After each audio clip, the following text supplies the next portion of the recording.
Dall'affinità con il popolo americano nasce il Presidente, più di una pizzeria, una tradizione nel cuore di Napoli, tramandata dal maestro pizzaiolo Ernesto Cacialli e rinnovata dal figlio Vincenzo. Il pizzaiolo del Presidente, unica a Napoli in via Tribunale.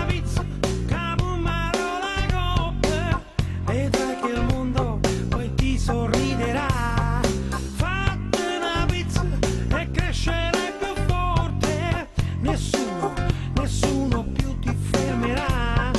Fate una pizza, leva due sfizie.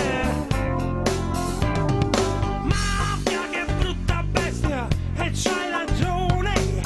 Noi non vogliamo questa tradizione. Dieta mediterranea e ti fa bene, ma che ti serve se ti fai le bere?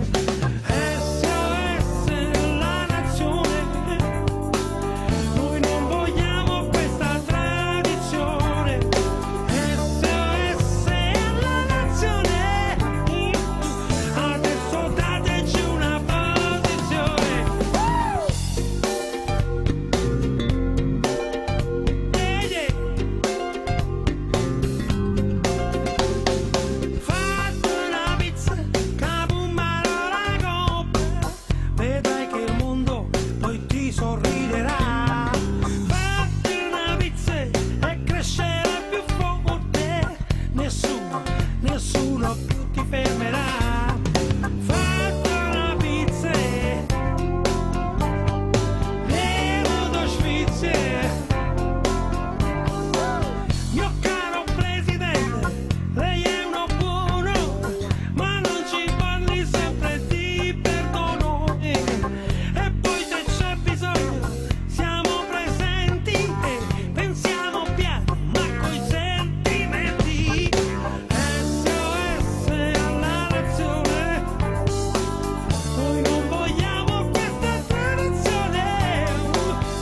SOS alla nazione, adesso dateci una posizione.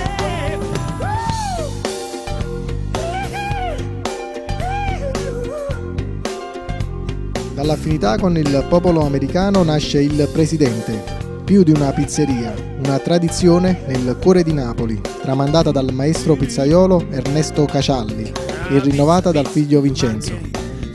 Il pizzaiolo del Presidente, unica a Napoli in via Tribunale.